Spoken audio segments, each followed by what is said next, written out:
April 16th, 2013, an Arkane Studios game called Dishonored came out with glaring reviews. It is a stealth action-adventure game that lets you decide the fate of your own world and gave you thrilling tools to accomplish your goals.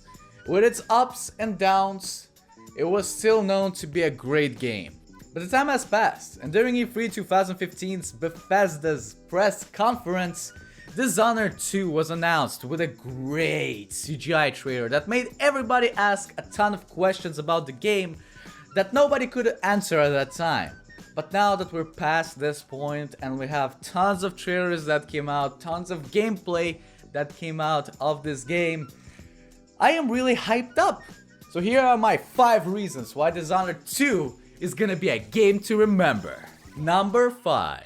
New location! Karnaka, or Karnaka, or Karnaka, or Karnaka, however you want to pronounce it. Great work on the name, Arkane Studios. It just sounds so menacing, so exotic. Just listen to that. Karnaka, or Karnaka, or Karnaka. No matter how you say it, it just sounds so good. Even if you say it like Karnaka or something, it still sounds like something menacing. Just so good. A plus on that. Before I tell you what's so special about this place, I will let you choose between 3 different options that might have been missing from the original Dishonored level design. Option 1, more bordels! Because technically there was only one level with a bordel, I think. Yes. We need more of that, right? I don't know. Who wrote this? Option 2, more electrical walls, because they were so freaking underused in this game. I'm serious. You think it was like a key thing of the game, but it was used like a few times in different levels. I mean, it's one way to not overuse something, but at the same time it never was really a big obstacle for your journey, which I think it should have been. Option 3, more environmental ways to eliminate your foes. Sounds something that definitely should have been a thing, doesn't it? Well, if you guessed option 3, you are kinda right. That wasn't that much present in the original Dishonored, but at the same time we don't really have a good way of knowing if they fixed that, mainly because I kinda held myself from watching the latest trailers, because I wanna like feel that. I wanna play that. I don't wanna watch that anymore and spoil the fun for me. But something tells me that wasn't the priority in the Arkane Studios offices. As much as it could have been. But they did add something else, and that is more verticality, that should aid you to feel more like an assassin that will leap from roof to roof to go for its target. Number 4. New art direction. Yes, that is kind of relative really, because Dishonored and Dishonored 2 seem to be really similar in the art department or in the style department, but there is slight changes that are more than welcome. You don't want to play the same game, right? Of course you don't, but you still want that feel from the original Dishonored. This point kinda goes with the last one, mainly because now the atmosphere is slightly different. If before you were in a dark, grey, slightly maybe sometimes green dawn wall, now you're in a more colorful location. If you think about it, the location just screams sweat and dirt all over it. So it is kind of a welcome change, I guess, in some way. But with those changes in mind to the environment, the characters and the objects in the game stayed fairly similar to the original, but with a few more added polygons. Also, Corvo seemed really slimmer, like just overall slimmer. Maybe it just doesn't give a damn about any armor anymore? I don't know. Number 3, more powers and more gadgets. Ooh yeah!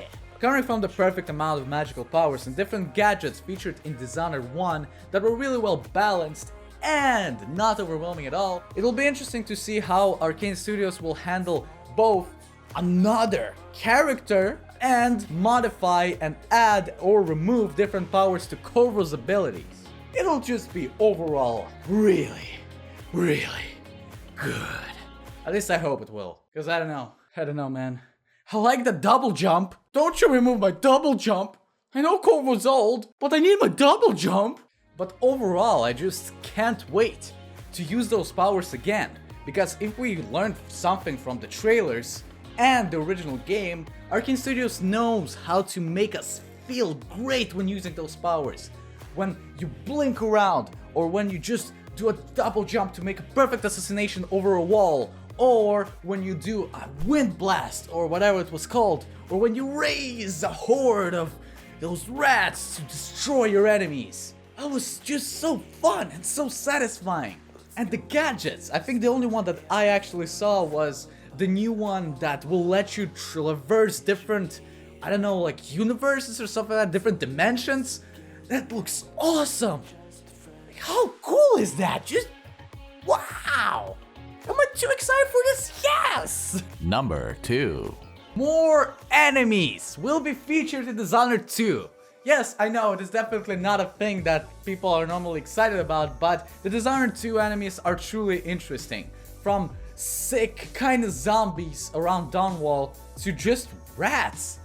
The first game just left me always wanting more enemies, because just simple guards wasn't enough. They had to throw in different assassins in there that were actually really challenging to beat sometimes, unless you're as good as me. Come on!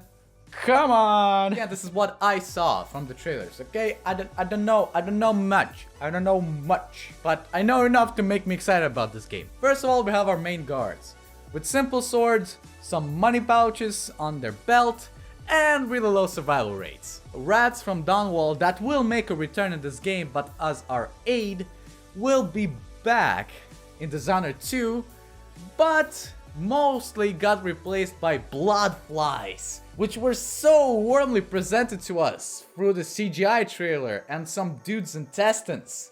Oh, that will be interesting. How do you escape that? When with rats you could just jump up a roof or something, with blood flies you'll have to think of something else. We saw some pretty powerful lady that knows how to control magic super well, that slightly reminds me of the witch from the original game. We also saw some engineer dude that probably make those mech clock things that will most probably replace the watchers, the long-legged dudes with bows from the original game, but I cannot say anything more than that. I didn't watch all the trailers. I'm sorry. But will that be it? I do not think so, because of the surprising amount of the allies and foes that we got to see in the original game that we weren't aware about before the game came out, which leaves me to think that there will be much more in this one. We have to see during my Let's Play of the game. Number 1. More Corvo! Yes!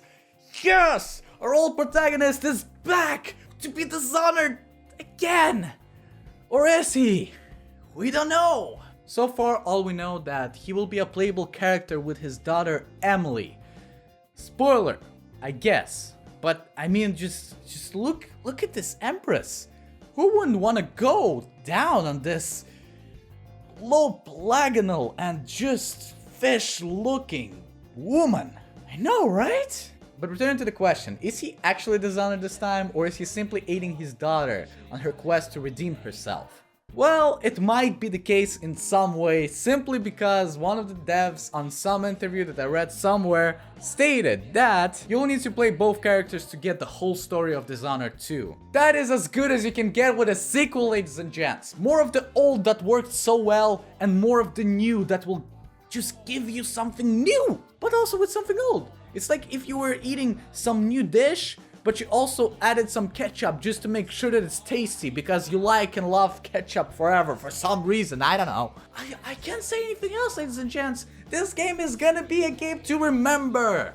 And here are the 5 reasons why. I'm probably way too excited for this game. I am maybe even overhyped in some way, which I try not to let games do that. But I believe in Arkane Studios. I believe that they did it right. So thank you everybody so much for watching this video. Don't forget to like, dislike, and tell me down in the comments below why you did so. And subscribe to this channel to see more of these, and more of gameplay, and the unboxing of the collector edition when the game will hit the stores November 11th, 2016. So I'll see you everybody in the future.